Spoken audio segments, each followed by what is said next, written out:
Hey, do y'all remember the Colorado State head coach, the football team, Jay Norvell? Y'all remember him? You remember when he was talking a lot of smack about Deion Sanders, saying that when he was told when he was growing up from his parents that when you're speaking to grown-ups, you should take off your hat and take off your sunglasses. Y'all remember that foolishness? Y'all remember that BS that he was talking about? And how Deion Sanders beat him? Well, he got fired. He is fired from his job. 18 and 26 record, and he is fired. Let's listen to some of these press conferences talking about the firing of the former head coach now of Colorado State. Let's get into it. In Fort Collins to tell you about as well. Colorado State announcing today they fired head football coach Jay Norvell. Yeah, Chris Tavares joins us now. This is kind of a stunner. I mean, I think we knew that he might be in trouble. They're not having a great season, but midseason? Yeah, not totally surprising, but given the way things were going, it kind of makes sense. This year's struggles, a big part of the decision to fire Norvell in the middle of his fourth season, but another big factor is the school's move into the Pac-12 conference next year, wanting to head into that new conference with a lot of momentum, but a 2-5 start to the season kind of forcing their hands. Norvell had the program on a great trajectory through his first 3 seasons, improving from 3 wins to 5 to 8 wins last year and a berth in the Arizona Bowl. But this year's struggles were just too much to overcome, including last night's 31-19 loss to Hawaii during homecoming. He leaves Colorado State with an 18-26 overall record, 13-13 in Mountain West play. In the interim, Tyson Summers, who's the defensive coordinator, will take over, and his first game is going to be a rivalry game, the Border War in Laramie against Wyoming on Saturday. But because of what Norvell had done and the trajectory he had this program on, I thought he could weather a rough storm like he was having to start this season. And especially after they beat Fresno State last week, I thought that was going to be the spark that kind of turned things around, bought him some more time. But a bad loss to a solid Hawaii team at home, homecoming game, a record homecoming crowd, just seemingly too much to overcome. There was a lot of chatter. Fans, alumni were unhappy with the direction of the program this year, and they had to make the move. Yeah, and you always wonder what the impact is, like as they're looking ahead and recruiting and everything else. But, I don't know. You try and salvage the season as best you can. They still have a shot at making a bowl game. They've got, I believe, 5 games left, so they got to win 4 of those 5 to qualify for a bowl game for the second year in a row. Last time they'd been to a bowl game was 2017. Last time they'd won 8 or more games was 2014. So he'd done some big things in his first 3 years, but the bottom was kind of falling out this season. And timing is everything. It wasn't surprising, but you try and get ahead of it on the coaching search. You try and salvage your recruiting class, salvage the season, salvage your roster. You don't want players entering the portal and then losing all this talent. That's the other thing, yeah. But that is seemingly inevitable, winning or losing. Same head coach, new head coach. There's just always so much roster. Period. a major shake. Period. I mean, that's what it boils down to, man. You have to be able to win. This is a business. At the end of the day, if you're not winning football games and you're getting paid all this money, he has a $1.5 million buyout. He's out. He's gone. And primetime Deion Sanders is still coaching at Colorado. And Deion Sanders is doing some great things down in Colorado. He is working that portal and he is getting his players prepped up and ready to play their next game. And that goes to show you, man, all the stuff that Jay Norvell was saying about primetime Deion Sanders and all the trash talking he was talking about Deion Sanders and his football team. And look, your football team wasn't winning. Your football team and under your tenure as a head coach has a losing record. And that speaks volumes. And by you having a losing record, they got your ass up out of here. Point blank, period. Let's kind of go to the another press conference. I believe we may have the AD of Colorado State with the football team. And let's see what he has to say. the right term is, but we've kind of reviewed those as many different situations as we can, whether it's clock management on either side of the ball, special teams, and try to make sure we know what we're going to do first, have those decisions made before they ever come up, so that we're not in a position where we're guessing or we're doubting or what we want to be able to do. So I'll get there. I'm not there today, but I'll get there hopefully somewhere by Wednesday afternoon. Will you still be calling the plays defensively? Sorry. Justin. Will you still be calling the plays defensively? That's what I plan on right now. Again, this is happening quick, so I'm trying to make as many good decisions as I can for our football team first. And I feel really confident about the defensive staff and the defensive players that we have. They're moving forward without me. And we're in a meeting right now going over the run game and the passing game with Wyoming. So as we get to that part, I'll have a little bit better idea, but that's not been on the first of my agendas. How meaningful is this opportunity for you? It's incredible. Again, it's yesterday had a lot of different emotions that went with it. But like I told our football team and like I've told our staff, I'm going to attack it like I attack everything. Again, I'm very fortunate for this opportunity to lead and to serve. Okay, then. So Tyson Summers, the guy right here that's talking, he is the defensive coordinator for Colorado State. And since they just fired Jay Norvell, they have named him the interim head coach of the Colorado State football team.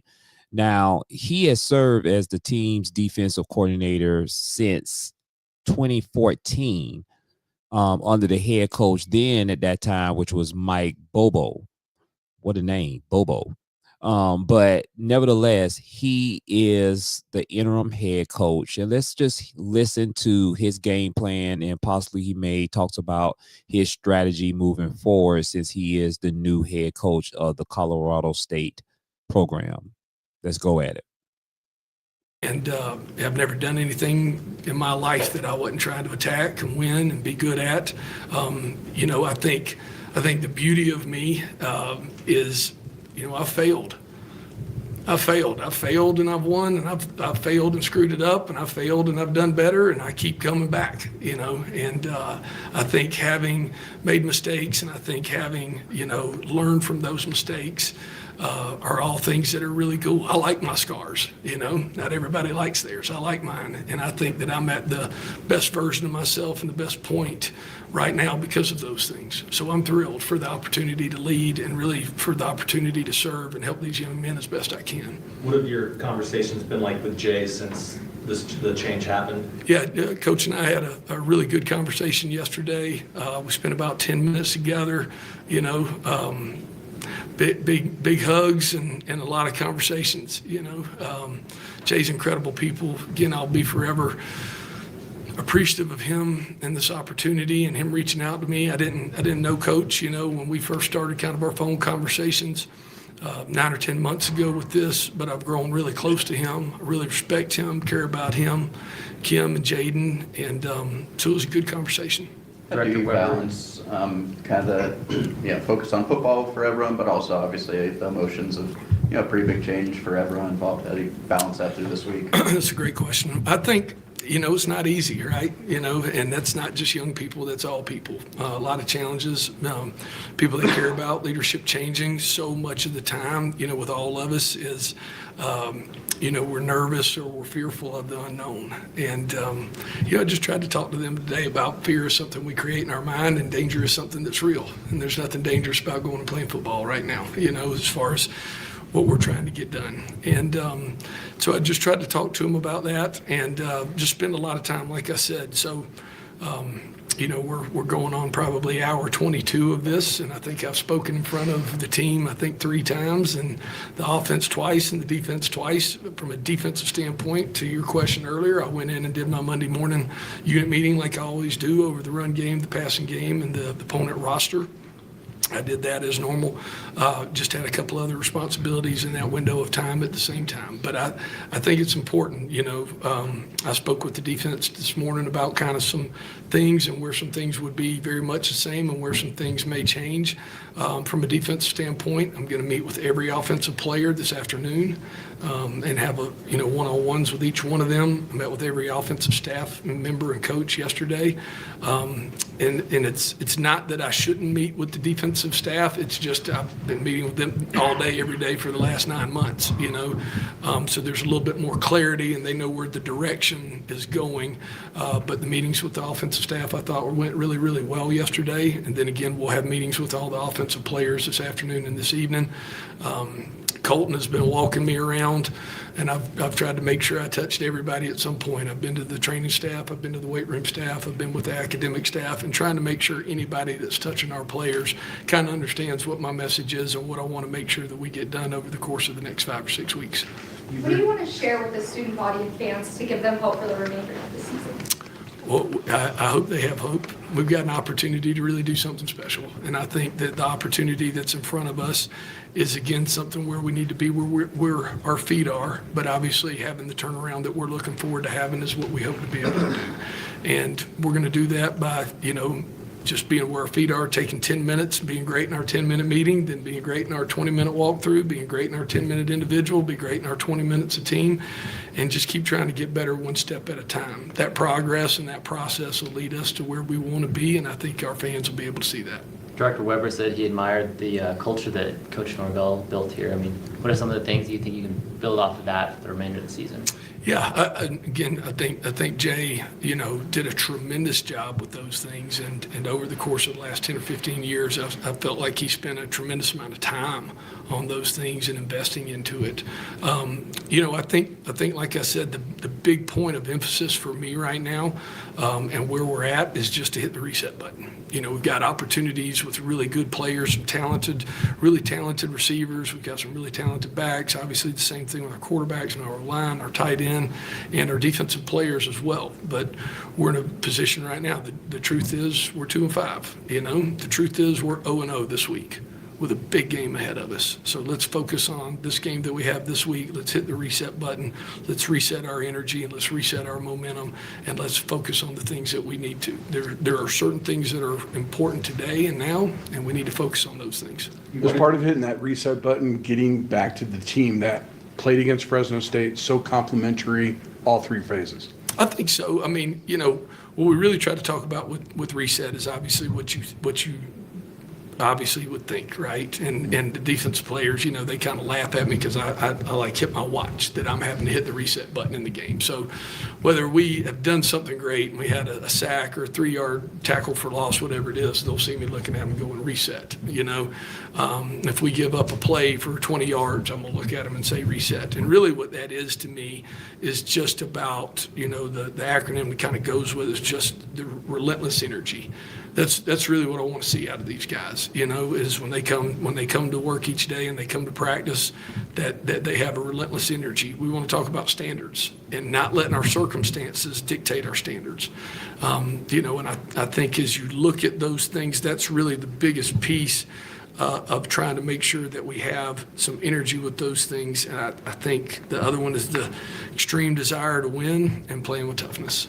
And if we can do those things each day and get better at those things, I think we'll finish where we want to. We'll have the energy that you were able to see in our game 2 weeks ago, and hopefully we'll have outcomes that are similar to that. Obviously, the task at hand is Wyoming. You've got a million moving parts, but you're a coach. You've got individual goals. Do you view this as an audition for the full-time job? My goal is to make sure I do a great job with those kids today. And if I can see into tomorrow, I'll try to see into tomorrow. But if I try to focus on a goal that I can't control, then I'm not going to be good in the moment. And the truth of the matter is, I'm going to walk in front of 55 players on offense today and have individual meetings with them, and I've got to be great with them.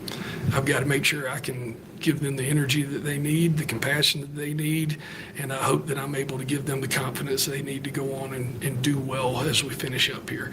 That's really going to be my focus. Again, if I'm looking at anything past being a servant leader right now and leading correctly, then I'm gonna miss the target. and I don't want to do that. I want to do this right by them and our staff and our fans and our administration each day. You speak about expectations and standards that you have for your team. What are those going for, not only for this week, but also for the rest of the season? Well, again, I would hate to quantify that into something that has a direct outcome. I really want to quantify it by how we go about our business, and that's, again, making sure that we're giving our best with each thing that we do. Talking a lot about what that looks like from an energy standpoint, not moping, not pouting, not pointing fingers, not letting a locker room become miserable or a practice become miserable. I want to have fun. I love football. I love football. Outside of my family, I love football. So I don't want 1 second of my football to be miserable in any way, shape, or form. And so I'm going to do everything I can to the standard that we have is to have energy, to have relentless effort, and to set standards that say we're going to play at a high level and we're going to have that expectation and we're going to build each other up with confidence. Those are really the standards that I'm hoping that we can have, and that's the process we want to get to eventually have the outcome that we hope for. Why do you think this program has struggled this year to the point where you're in this position now? Yeah, well, I think there's compounding things. I can't sit there and say that there's one thing here or one thing there. I've tried to your point, I've tried to talk to our players a lot the last 2 days, just about, and so like today, I just talked to them about, here's the truth. And so my real kind of message to them about, if I don't give them the truth, then who's going to? So I've tried to talk to them about, here's the truth, here's where we're at, and then try to give as much grace as I can in some of those things. But the truth of the matter is, the things that are behind us, we're going to try to correct those things, but we're going to try to move forward as best we can. Where we're at is where we're at, but we're 0-0 today this week, and we're going to try to do our best to make sure that we finish out this week with a good win against a rival. I'm really trying to do my best not to look in my rear view mirrors and have a wreck in front of me, if that makes sense. Based on the conversations you've had with the players so far, who do you expect to kind of step up in terms of leadership and maybe help with the reset? Well, again, I think that it's easy. I think, we've got captains on our football team, and they are given a tremendous amount of authority and power here. And I think they've all done a tremendous job. And but I think it really comes more from what you would say the bottom. And what I mean by that is just the younger guys. Your younger guys, your scout team guys. I think that what you're trying to do is make sure that your roster from the bottom up has as much leadership as it can. And I think being able to, again, trying to communicate what you're looking for and holding people accountable and giving them the ability to hold each other accountable, I think those are the things that we're looking for as much as anything. I don't know that it's going to be one individual here or one individual there. By title, that's really the captain's responsibility, but as a role, if you're a football player, it's kind of your responsibility as well. So I'm hoping to see it from each person. You touched on adversity and how much how can you utilize the adversity you faced and use that for your approach of coaching this football team? Yeah, well, I'd like to think I can kind of do that each day. I really want to be relatable to our players. I think, I think one of my strengths is getting to know the players that we have well and really trying to know who they are. I try to do a good job of trying to figure out the best way to push them to be the best they can be, and trying to also being able to be somebody that they can come to, listen to, trust that they're going to get truth and trust that they're going to get grace from. So I try to do that as much as possible. And if I can be that example, like I've said earlier, I try to parent and coach the same way, and if I can do that, I think that I've done a good job. I will think I've done a good job. Yeah, and you talked about your attacking mentality, and obviously it's no secret with the defense that you push to be aggressive. What's the philosophy that you want to kind of enforce team-wide for the rest of the season? Well, again, I think that we're still in attack mode. I think that's when we're all at our best. And I think that, trying to have, a little bit more emphasis, like I've talked about in practice and I've talked to the guys today about it, and I've talked to our offensive staff, just about having a little bit more, repetition and playing, not necessarily playing like you would say tempo, but let's just be in and out of the huddle quicker. Let's be able to have a little bit more sense of urgency at practice. Grant Chestnut is going to be our offensive coordinator moving forward. Coach Mummy will be the passing game coordinator and assistant head coach still, and Coach Best will be the run game coordinator. Those things will stay the same, but I talked to Coach Chestnut today about giving him the authority and the ability to kind of make some of those adjustments to practice as we go through. So I think that's a big piece of it. I've got a lot of faith in Grant. He's been very successful in his career, and looking forward to what he's able to do with those guys and the staff as we move forward the next couple of weeks. Does that mean Grant will call plays? Grant will call plays, yes, sir. Thank you all. Thank you. Thanks, Coach. Yep. And there you have it, man. You know, clear as day. It just goes to show you, man, you know, it's not really too much to say after that, man. You understand the boosters and the AD of this program, Colorado State. They're in the business of winning. You know, one of their major rivals is Colorado, which Coach Primetime Deion Sanders is the head coach over there, still coaching at a very high level. Jay Norvell, he fell short. He was not able to get enough wins, enough W's under his belt to remain the head coach for Colorado State. His only winning season at Colorado State was 2024, which was last season. But to have an 18-26 record, Colorado State felt like that wasn't good enough, and they wanted to go into another direction, especially going into the 2026 new season. So they definitely wanted to make a change, and they made that change tremendously, and they made it swiftly with no hesitation. So the Colorado State, as you can see right here, the Rams' decision to fire Norvell isn't just about this season. So it's for the future. It comes as the program is preparing to join the Pac-12 conference in 2026. So the leadership change is part of positioning for that new era that's coming in Colorado State. So they want to make sure they ramp up their recruiting. On the recruiting side, they don't want new recruits to turn away and go someplace else. So they want to make sure that they're having the recruiters, not the recruiters, but the actual top prospects that's thinking about going to Colorado State. They want them to know that they are committed to winning, and they want to win at a very high level. And they're showing that by firing the head coach and saying having a losing record and, you know, is not good enough. And we don't want Jay Norvell being the leader of our football team. So we have an interim coach right now, which is Tyson Summers, but they're going to be searching nationwide for a good candidate for this program. Y'all let me know your thoughts, man.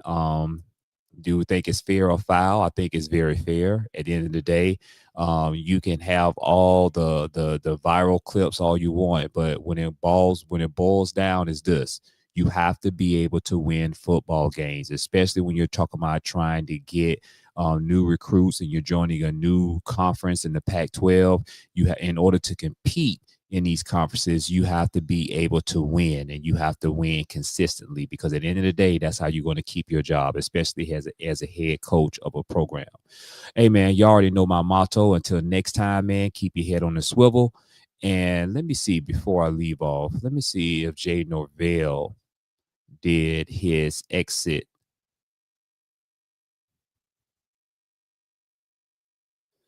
Let's listen to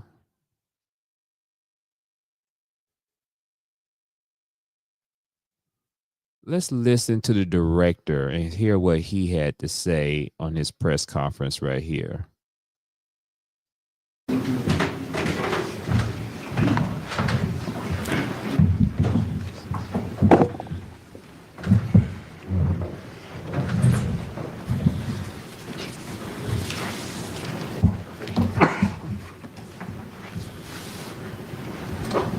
Director of Athletics, John Weber, start with the opening statement. Open it up for questions. Good morning, everyone. Thank you for coming by this morning. I met with Coach Norvell yesterday shortly before 1 p.m. to inform him of the change in leadership for our football program. Met with Coach Summers immediately thereafter to discuss program leadership as interim head coach, and he graciously accepted that opportunity to work with our program. Coach Norvell and I then took turns meeting with both the staff and with our players, and had good, meaningful conversations with all of them. Yesterday was a hard day for our football program. When a decision like this is made, it affects more than just the head coach and his family. It affects a lot of families. There's a lot of people on our staff. There's a lot of players in that locker room. Those players have families. It is a deeply personal thing for a lot of people when a change like this is made. There are great people in our football staff. There are great people in our locker room.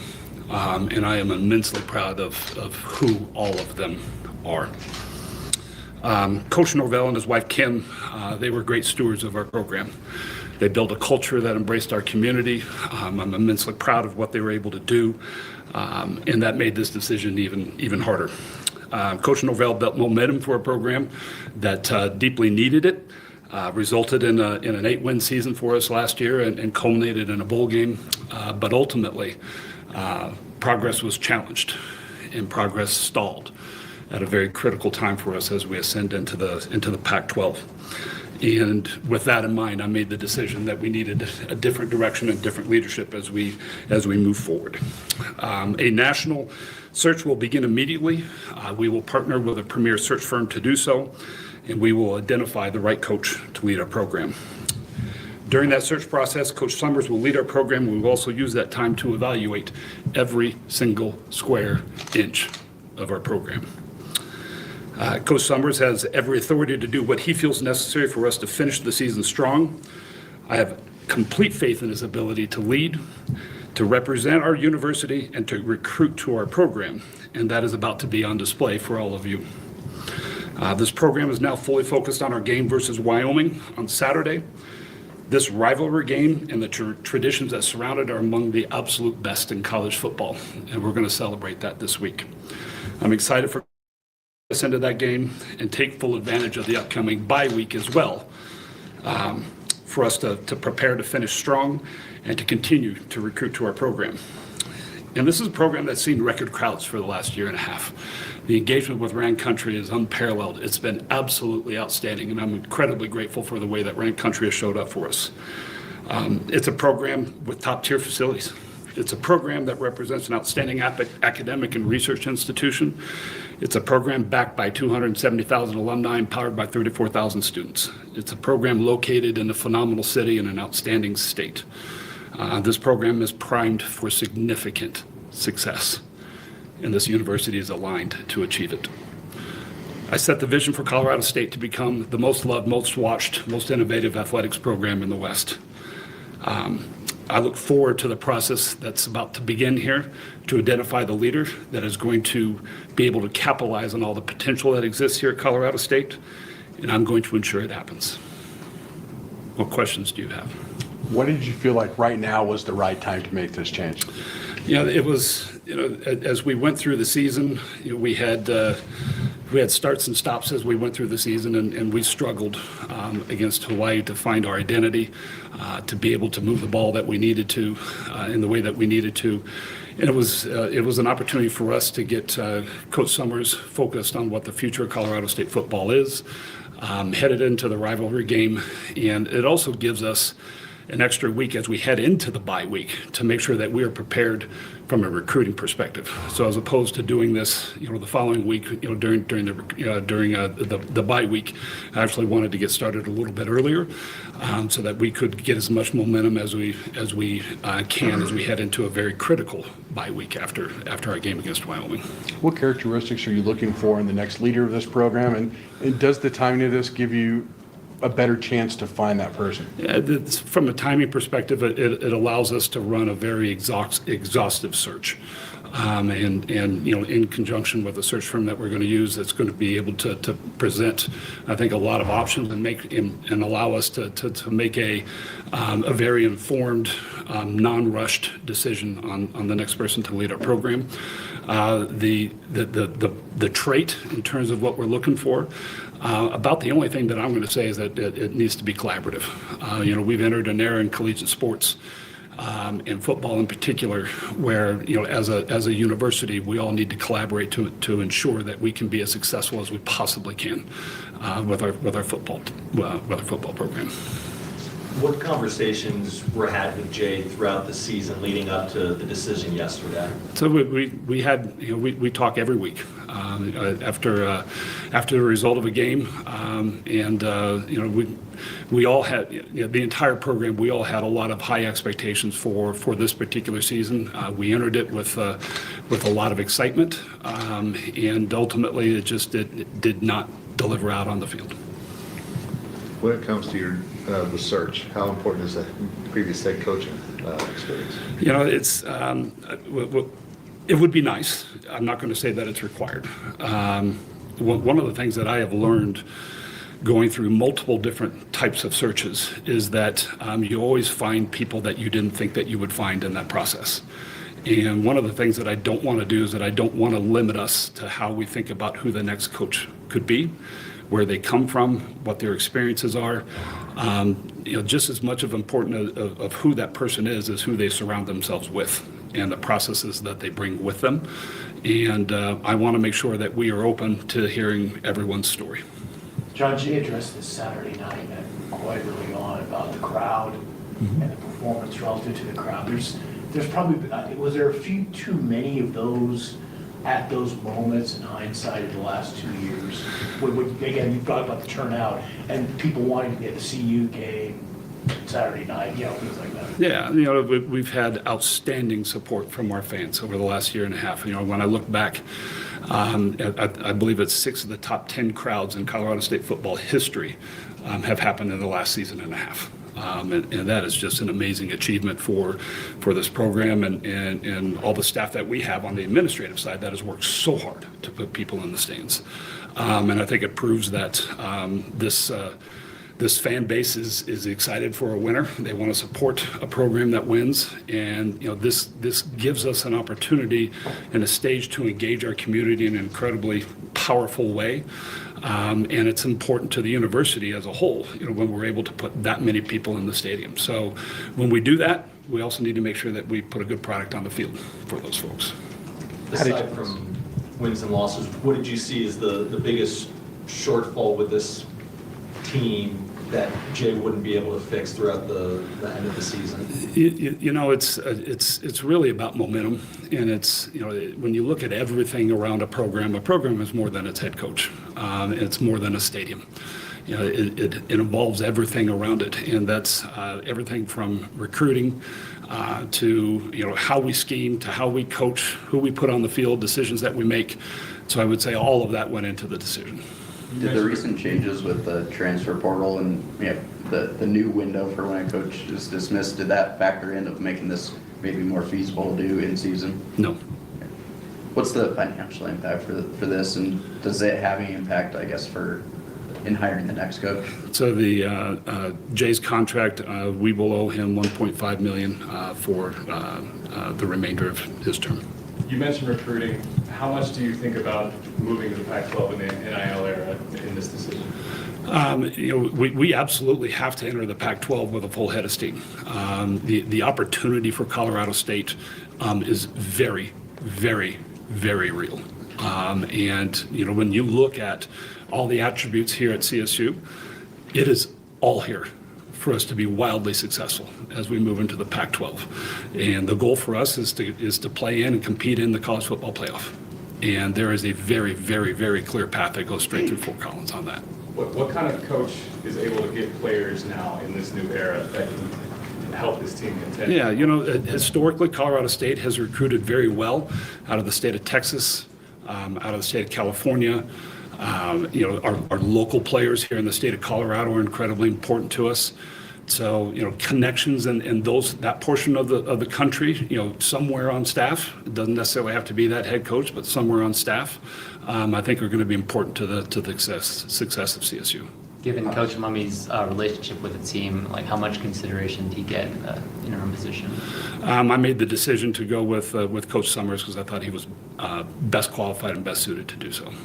Without having a clear-cut future leader, how does that affect your process in recruitment? Because you talk about recruitment being very important, but how does that affect you? Well, with Coach Summers and the recruiting staff that we have, one of the first things that happened is that last night, Coach Summers and Scott Sidwell, our deputy AD, spent time on the phone with a whole bunch of our recruits and made sure that they understood the process that we were going through. And I do believe that they're going to be very, very good representatives of the program.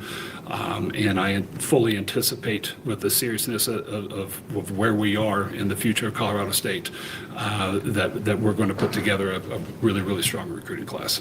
CSU has obviously struggled to sustain success in football. How much of this process is some of that, getting the outside viewpoints from people on, why and what might be part of the fix for this? Yeah, and I said the statement a moment ago, a program is more than a head coach or a stadium. There are so many facets to a program. And I also made the statement that we're going to look at every square inch of it, but it's everything from nutrition to recruiting to academic support, everything that makes a program a program.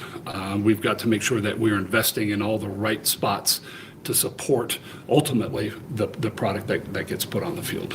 So we are going to go through a very deep dive analysis of our program and what we need to do in order to ensure that we sustain success, because we haven't done that. We've had moments of success and we've had moments of wishing that we would have done better.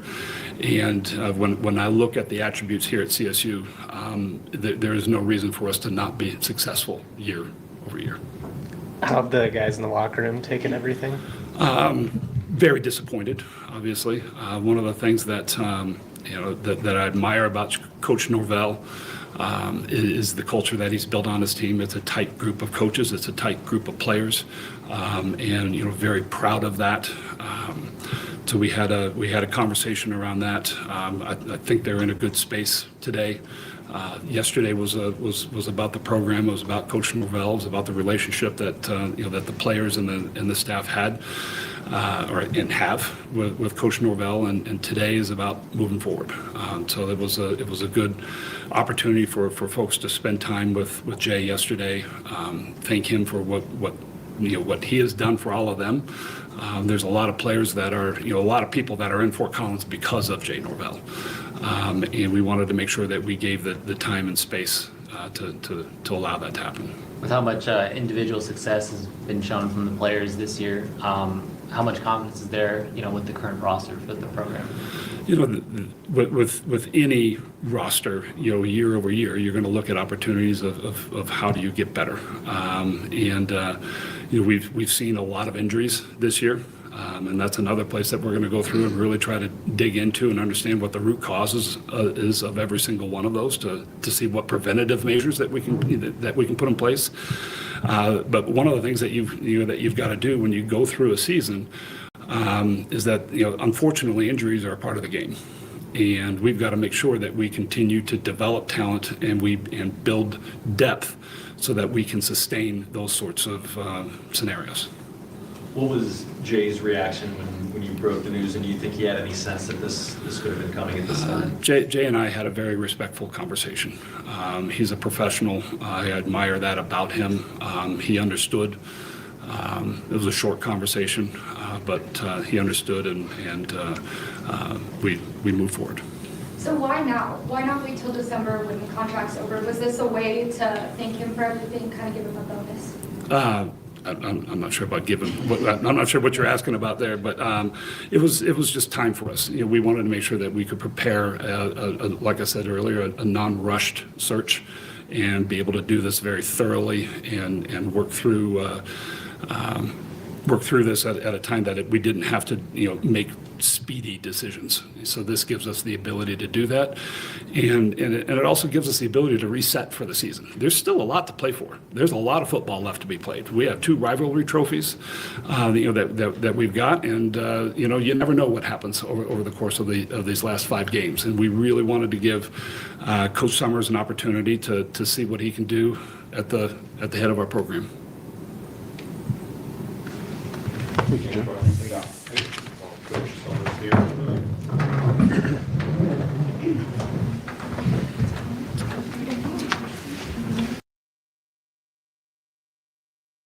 And there you have it. There you have it, guys, man. So at the end of the day, man, it all boils down to winning. And if you're not winning enough games, um, you're going to get shipped out. You're going to get fired. That's the nature of the beast. That's the nature of this business. Is that you have to be able to win football games, especially the games that when they're paying you good money.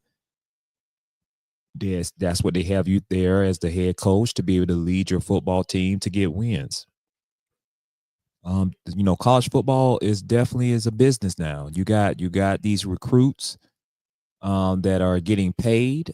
These college players, it's a business.